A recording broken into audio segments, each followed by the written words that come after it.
Dr. Umar Johnson.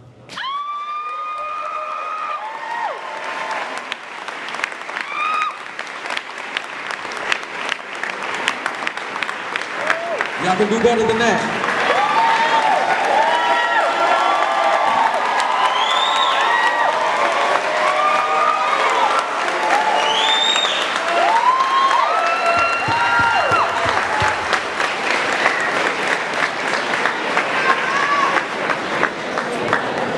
St. Louis, Missouri, make some noise! All right. Black family, thanks for coming out. It's an honor to be back. It's been a while. 18 months ago, I stood on this stage, April 2014. I had no idea what would be coming down the pipe a few months later after I left.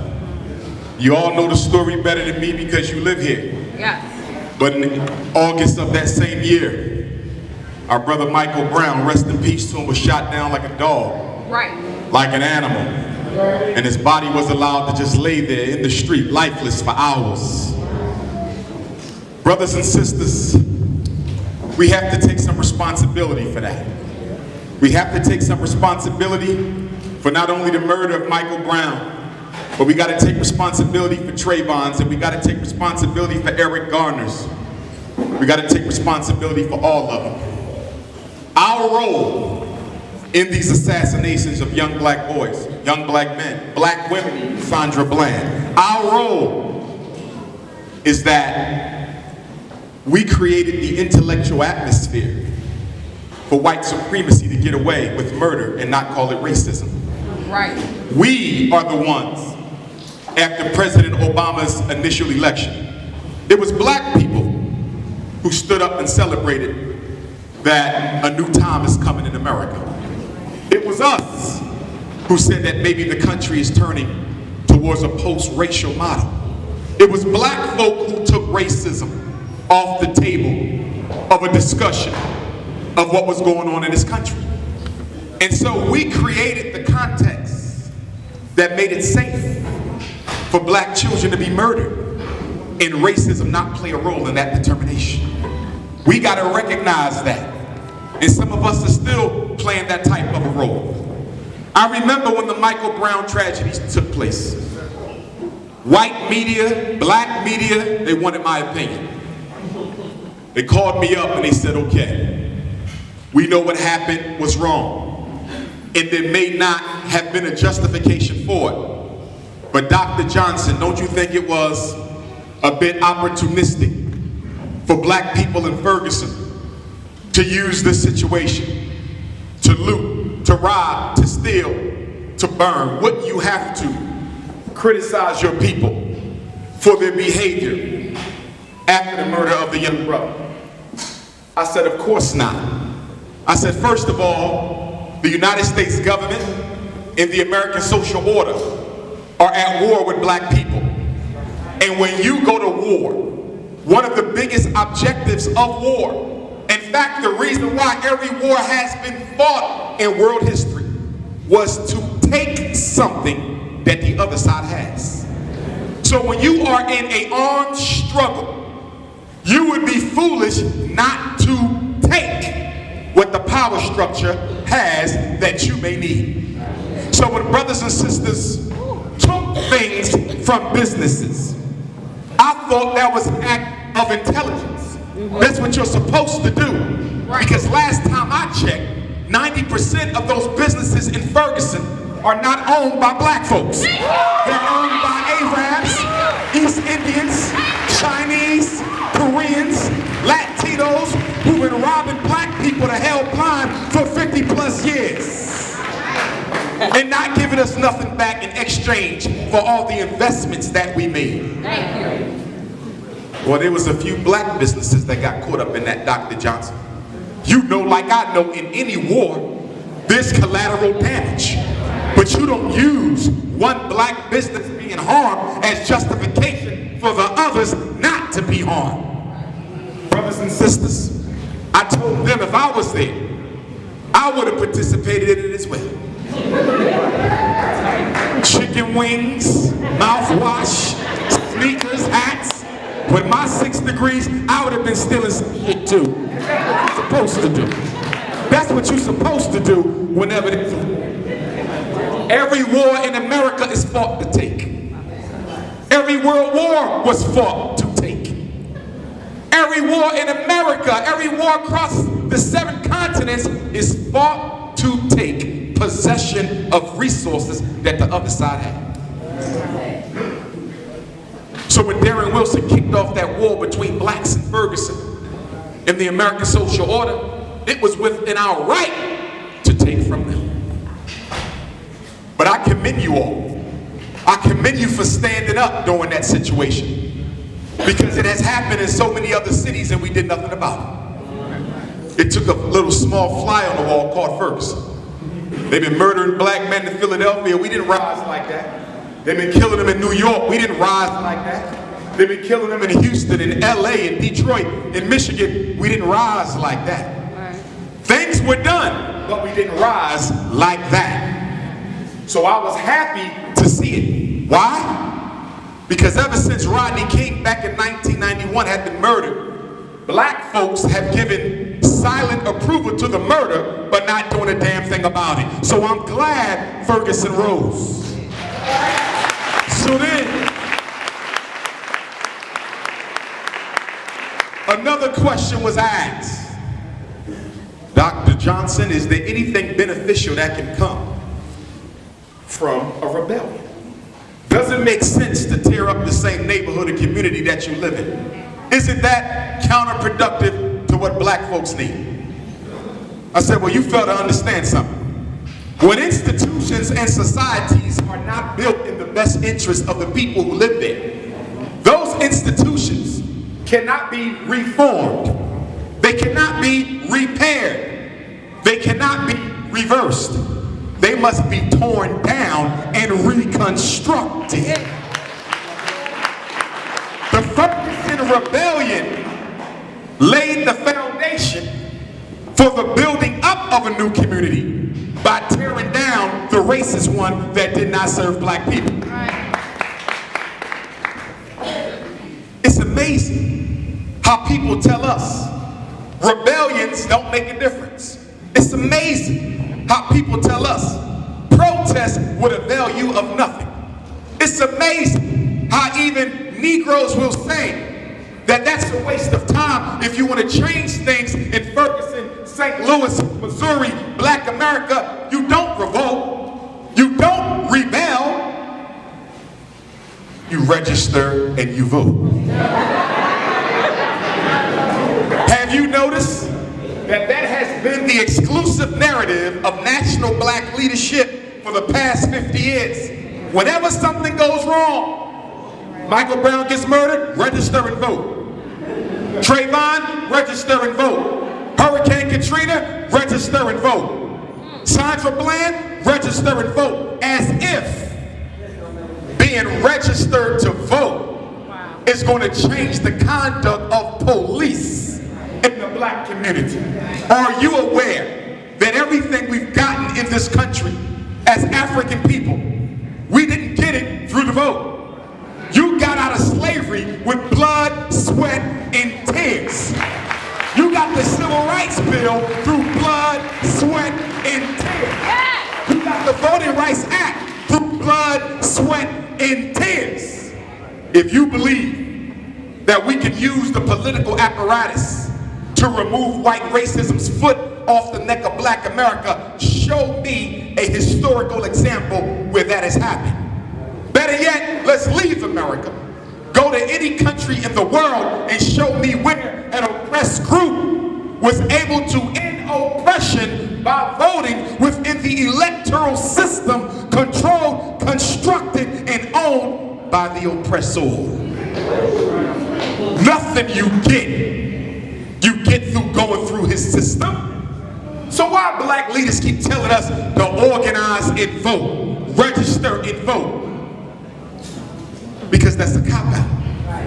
When you don't want to fight for your people, you come up with all types of convenient lies. And that's the biggest lie we're being told. Dr. King boycotted the Montgomery Bus Company for 381 days.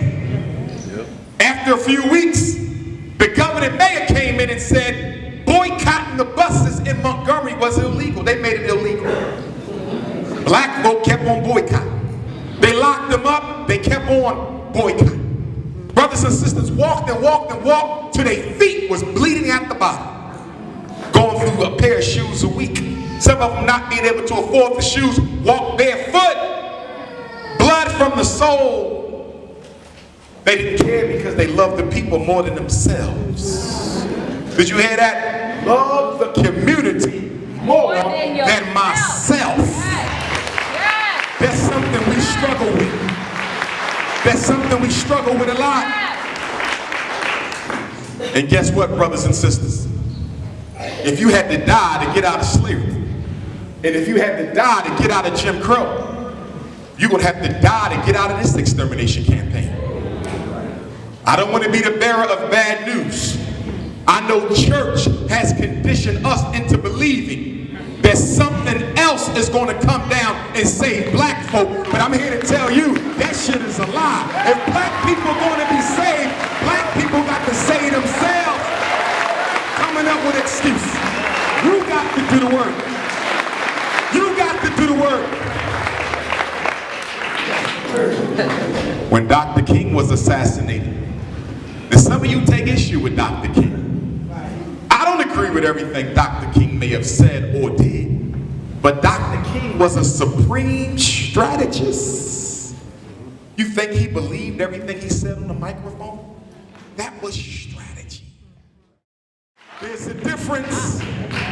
Booker T. Washington falls under that same umbrella. Supreme strategist who made white people believe that he was not interested in Negro progress, but behind closed doors, out of his own pocket, paid for groundbreaking civil rights legislation on the behalf of black folks. Out of his own pocket, built the National Negro Business League, funded black businesses himself. Out of his own pocket, brought Africans from Africa to Tuskegee to train them in how to build modern industry and sent them back. Out of his own pocket, used Tuskegee Institute as a hideaway for black revolutionaries so they wouldn't get caught by the Ku Klux Klan. Does that sound like a damn sellout to you? But we so quick to judge the appearance of things. And I want you to get out of the habit of drawing conclusions from what you see. That includes me. You don't draw a conclusion from what I say or what you see. You draw a conclusion from what I do. Measurable progress is how you determine whether someone's benefiting the black community, not how they look. We got a lot of shea butter in the black community.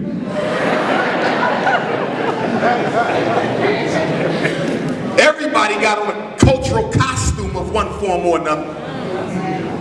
Locks, dashikis, African names. You so spiritual. Oh, we so spiritual. Well, I take issue with this assumed spirituality in the conscious community because I'm not aware of a spiritual giant. And I don't care who you name, Buddha, Muhammad, Jesus, Abraham, Noah, Krishna, whoever you name, Pharaoh, Anganat, whoever you name, I've never seen a profoundly spiritual person be of no political relevance whatsoever. If you are really spiritual, the quality of your spirituality would be so strong that you would have to matter to your people. It's what I say to the black church. How can you be so spiritually in tune and make not a bit of difference in the neighborhood where you exist?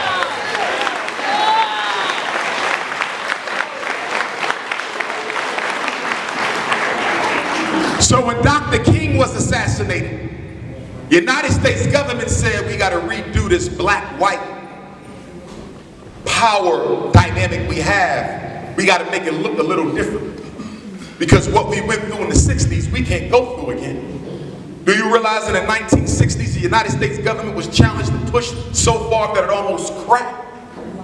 Do you recognize the 60s took America to the brink of disintegration? Do you recognize that the 60s 60s, the United States government had to worry about SNCC. They had to worry about CORE. They had the Nation of Islam. They had the Garveyites. They had the Rastas. They had the Guys and Earths. They had the NAACP, the Urban League, the sit-ins, the Freedom Riders. Over 20 legitimate black organizations who all were sincere. Yes. Sincere. That means they did it for no other purpose but to serve the people. Help people. After they killed Dr. King, they said, we got to redo this. We can never let this happen again. That many black leaders, that many black radical organizations challenging us at once, we can't let it happen no more. So they said, we got an idea. We're going to create the black leaders next time around. We're not going to let them come from the grassroots. We don't want no more Stokely Carmichael. We don't want no more George Jackson. No more Fred Hampton, Huey P. Newton, Medgar Evers. We're going to do something about that. We're going to create our own. And so when they selected who they would use in the aftermath of the King assassination, they brought him in. Urban League, NAACP, Jesse, and others. And they said, listen, we're going to let you talk black. We're going to let you shout, I'm black and I'm proud. We want you to talk smack on the white man, because if you don't, your people won't trust you. We're even going to help you out, give you some money, sit you up, put you all over TV. Whenever we want to know what's going on with black folks, we're going to call you in to tell us. But you just got to promise us one thing. Promise the government one thing, black leadership, because we don't want to repeat of the 60s. The 80s got to be different than the 60s. And he said, the government said, the black leadership, promise us one thing and you're going to be all right. You will avoid assassination. You will avoid incarceration. You will avoid character disintegration. Just do this one thing. Never ever again, for as long as you live, do whatever you want. Call us crackers, devils, we don't care. Keep the people trusted in you. But don't do this one thing. And that is never again must black leadership organize and mobilize a sustained, protracted, mass protest movement against the United States government. I'm going to say it again. Never again must you do what King did. We never again want to see sustained finance by black folks. Protracted, last for longer than a day or a week or a month. Mass-based, include African people from all over the country, from Detroit to California, Houston to Chicago. We never want to see that again. And have you realized that in the 50 years since Dr. King has been murdered, you haven't had a single sustained, protracted, mass-based movement of black folk against the United States government, because that's the deal between the leaders and the power structure.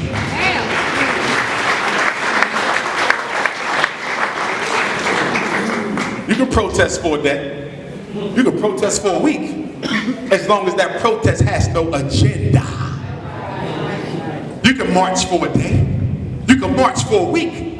As long as it's not sustained and protracted, which means it continues until certain concessions are given from the government. We've never had one in my lifetime. And that's what you need to flip white supremacy. See, we have gotten lazy. Our political muscles have grown tired. And black people in America now are too politically lazy. You're not interested in sustained, protracted, mass-based movement.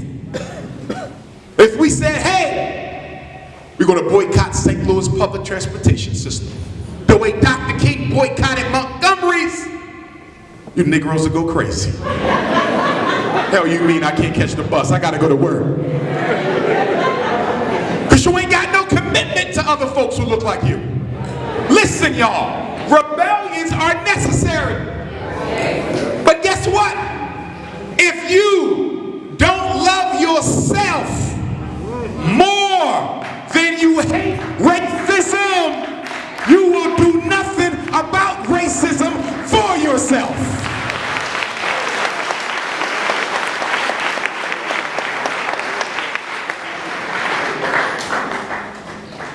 Somebody told me, Dr. Umar, I think it was better when we were segregated.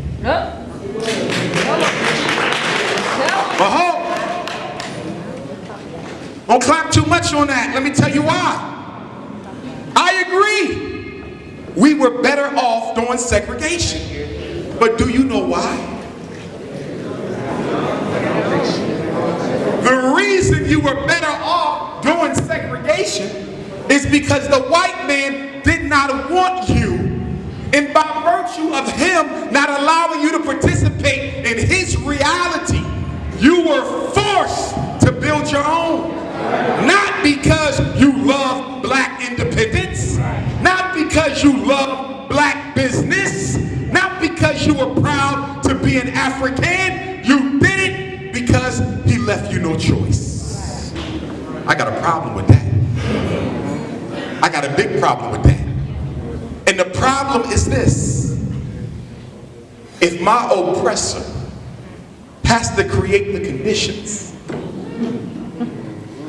I said, if my oppressor has to create the conditions in order for me to do right by myself,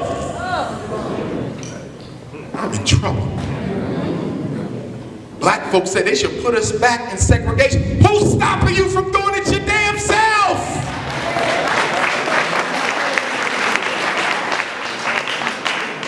Same Negro talking about we need to go back to segregation, got a damn white woman on his damn arm. You gonna take her with you? You gonna take her with you?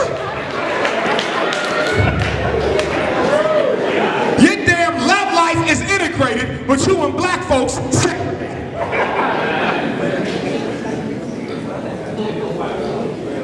Fellas, I see ladies standing. I see ladies, raise your hand if you want a seat. I know some of y'all into the feminist thing. Y'all don't want a brother to get up and give you a seat. But ladies, if you want a seat, raise your hand so brothers know. I don't want to offend those sisters who think that's paternalistic for me to suggest that a brother give a sister his seat. All right? Ladies, come on up. If you want a seat, ladies, you got to come on up. Demand your respect. You want a seat? Just walk on up the aisle. We're going to give you a seat. I see some queens back there. You all right on the wall? I don't want you standing if you don't want to stand. No, brother, she can't sit on your lap. It ain't that type of party. Keep it clean. That'll get you.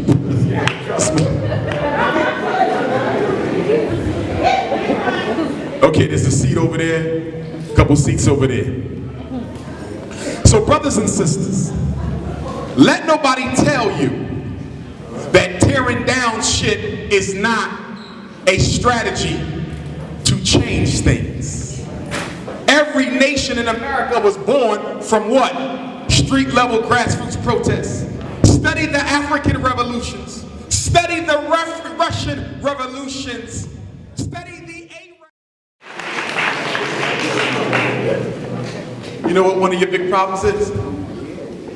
You don't want to be black when other people are around who are not black.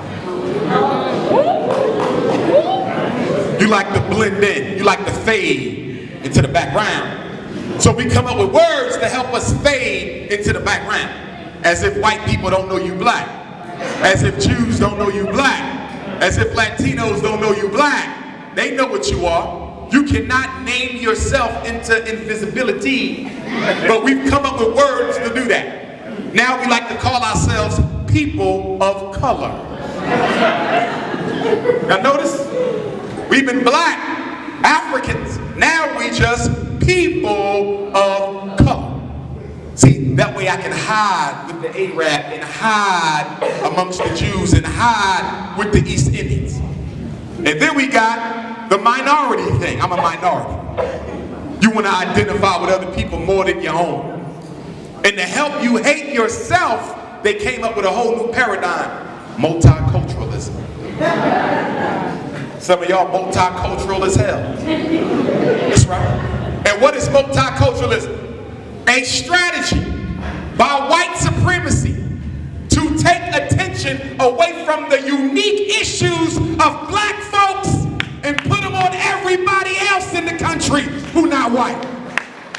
So multiculturalism says the Latino experience is just as significant in America as the black experience. Multiculturalism says the Jewish American experience is just as significant as the black experience. Multiculturalism says the gay, lesbian, bisexual, and transgender experience in America is just as significant as it is for blacks. It says that the Arab and East Indian and Chinaman and Korean experience in America is just as significant as the black experience. Well, let me ask you a question. Were Chinese people forced to come here? Were homosexuals ever considered not to be people in the United States? Were Latinos ever systematically kept from learning to the point that it was punishable by death? Have European Jews not received a promise to pay reparations? They have, we have not. So how do you elevate the experience of the Latino, the Jew, the Arab, the gay man, and the feminists to the level of black folks? Do you recognize that we are not fighting to have sex? Do you recognize we're not fighting to lay with somebody? Do you recognize we're not fighting for the right to participate in a behavior? The black struggle is principally fighting to exist. How do you compare somebody's fight to live with somebody's fight to have sex? How do you compare somebody's right to exist with somebody's right to have their cultural experience validated within the larger fabric of Americanism? Do you realize that you have nothing in common with none of these non-white so-called minority groups? But the white man's smart. The white man said we gotta find something that we can use to take attention away from black folks but still keep it on white folks. See, when you say LBGT, that's a white movement. That's a white thing. How the hell you a minority because you gay? A white male who is a homosexual has more power than a black male who is not. How you a minority? White female, a minority? Really? See, when the Civil Rights Bill came out, you know they changed the language in the final draft. They added 2 words, sex and gender. Study it if you don't believe me. It was just for black folk. But in America, you can't make a law just for black folk. You can make a law just for gays. You can make a law just for Latinos. You can make a law just for women, but you're not allowed to make a law just for blacks. That's why the 13th Amendment said slavery shall not be allowed in these territories, and then turned around in the second sentence and said, except as punishment for a crime. So how the hell are you going to say black folks is free in the first sentence and come right back and say all you got to do is lock them up and they're not free no more? Right. That's how the white man talk. Everything is a double negative. First Amendment says what? You have a right to peaceably assemble. So when Michael Brown was murdered, y'all peaceably assembled at first. Then the white man came right back and said you can peacefully assemble, but not after 10 o'clock.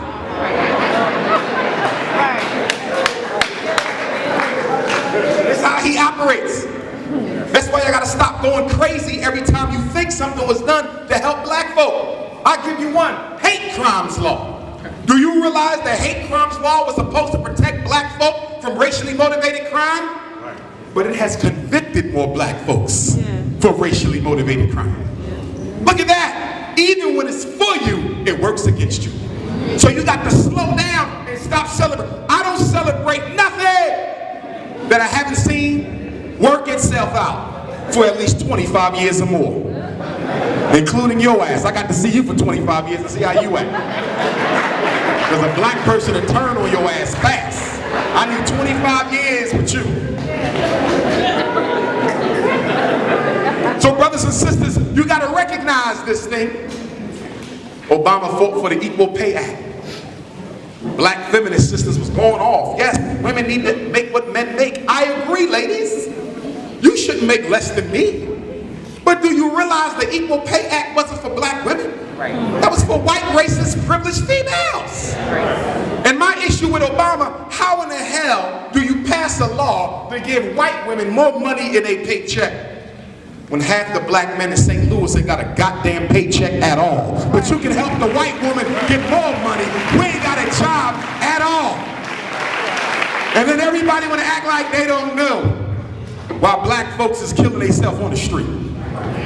Oh, we don't know what to do about this black on black. You know what the hell to do. The same thing you did when the Irish did it. The same thing you did when the Italians did it. Same thing you did when the Jews did it. When they came to America, they was killing each other, blowing each other brains out. They was gang banging, selling dope, booze, liquor, illegal guns, dying in the streets. You know why? Because they was angry as hell. They didn't have a right to participate in the American dream. And so the government said, we got to do something about this. And they said, we're going to give them an economic stimulus package. They called the Italians in and said, the fire department in the black ghetto is yours. Do we have to save them when their houses catch on fire? Nah, just look like you tried. They called the Irish in and said the police departments in the black ghettos are yours. Do we have to protect? Hell no, just look like it. And then they called the European Jews in and said the downtown civil service jobs, the ones you're supposed to take a test to get, y'all want to get them just because y'all choose. And they control the downtown jobs to this day. They gave them an economic stimulus package. Where's yours at? Where's yours at? You ain't get one yet. And they trying to act like black folk are in the condition we in because we want to stay there. A little bit of us, yes, we got some responsibility. But come on now. You mean to tell me you help everybody up? Ain't no white folk in America got rich without no help. Ain't nobody come here and pull themselves up from their boots. The government helped them out. The biggest welfare program. The biggest welfare program in the history of the United States of America was the GI Bill for white males. You come home from the World War with a GI Bill, you're going to get preferential hiring, that's privilege. Preferential housing, that's privilege. Preferential education, that's privilege. Yeah, some black men got it, but it was disproportionately set to the side for white folk. And the government helped poor white people get out the black ghettos. The Federal Housing Association gave them low interest loans. Broke ass white folk, they gave them money to get away from you. Trying to act like they just got a good job and saved on up and moved out. That's a lie. Y'all helped them. But when black folk tried to get that same low interest loan and move to the suburbs, they redlined you and trapped you in the damn ghetto. And then when you tried to buy up the ghetto, they wouldn't even give you a loan in the ghetto. Talking about that area, you know, that's not a part of the program. That's not a part of the federal program. And you know why they did that? Because they wanted to make sure when white folks decided to come back to St. Louis and take it back, you didn't own shit, so it'd be easy to move you out the way and come back on home. Lying to us, but if you ain't politically educated, you wouldn't know that. You would think there's something wrong with black folks. I know why the Arabs and the Mexicans can come to St. Louis and build businesses faster than you.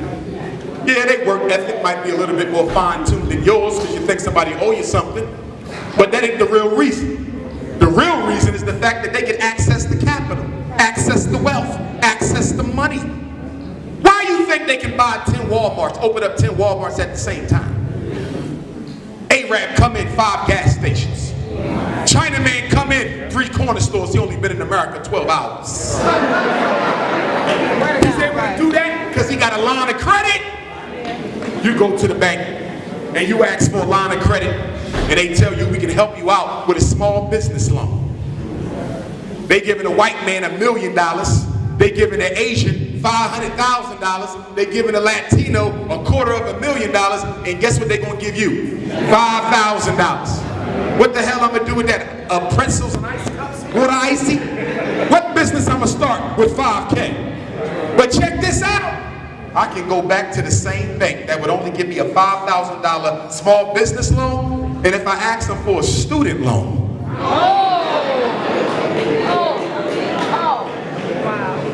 if I ask him for a student loan, he says I can get $100 grand. And then once I get my bachelor's, he'll give me another 100 for my master's.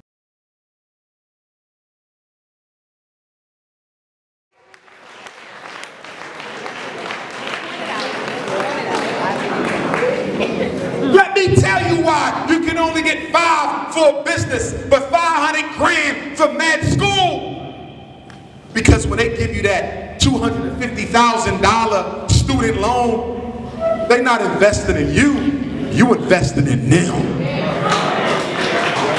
They know when you finish your college education, you got to pay back the student loans with interest, because you cannot bankrupt or with what they call it, file bankruptcy on your student loans.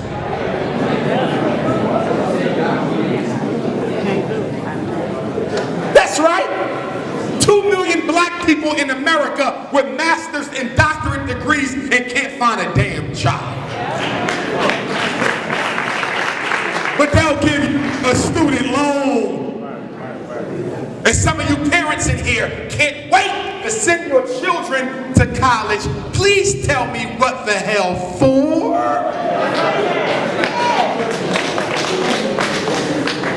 Oh, Dr. Johnson came to St. Louis. He has 6 degrees, but he don't want me to send my child to college. Do you realize when I went to school as a freshman in 1992, the college degree still meant a little bit of something? That was 1992. But if you're going to college now in 2015, after NAFTA and Obama's Trans-Pacific Partnership that can flip 40% of the jobs to second and third world nations, ain't no job waiting for your child. So what do you suppose we do then? I suppose you sit down with your child and discuss 3 opportunities. 1, economic mentorship. We're going to find you a black person who has their own business and is doing quite well. And you're going to go and apprentice yourself to that black business, and you're going to save your money while you're working on it so you can emulate and start your own business. Yes. That's 1. That's 1. Strategy number 2, I'm sending you to trade school. That's right. Well, I don't want that. It ain't up to you. I'm paying for trade school. 2 years. That's all I got for you.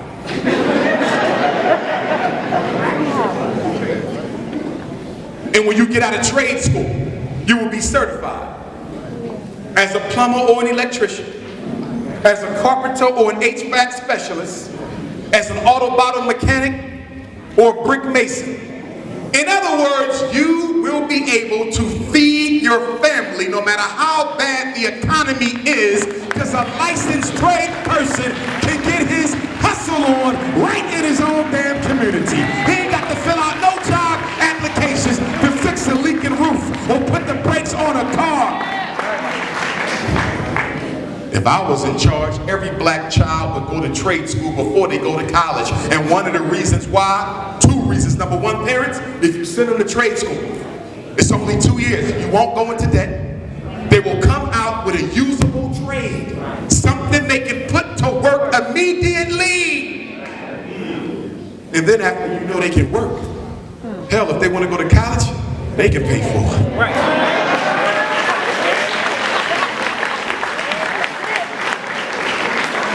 But you don't want that. You want to do the bourgeoisie thing. Right. You're going to sent Shaquita to the University of Missouri so she could get a PhD, summa cum laude, top graduate in the class with a doctorate in grasshopper reproduction on the moon.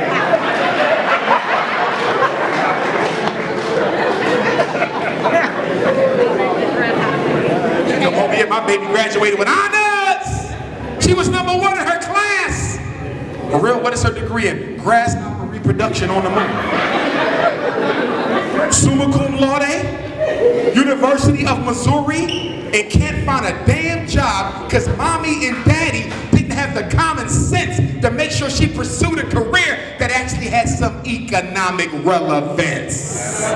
You don't send your child to college and tell them to choose what they want. If my daughter says, Daddy, I want to study ancient medieval art. Sure, here's a library card right down the street. You can study all day long. Don't cost you no money. But if I got to mortgage my damn house, if I got to mortgage my damn retirement, you ain't choosing no liberal arts degree. I got a general liberal arts degree. What job does that equal? What business can you make from that? Right. College is a business. College is a hustle. You don't send a black child to college unless you know, #1, they gonna finish on time. And #2, that they taking up something that matters. Now, most of you are gonna flunk out on criteria #1. Because half of you are raising black children right here in Missouri who lazy and trifling as hell. They don't have no discipline. They don't have no motivation.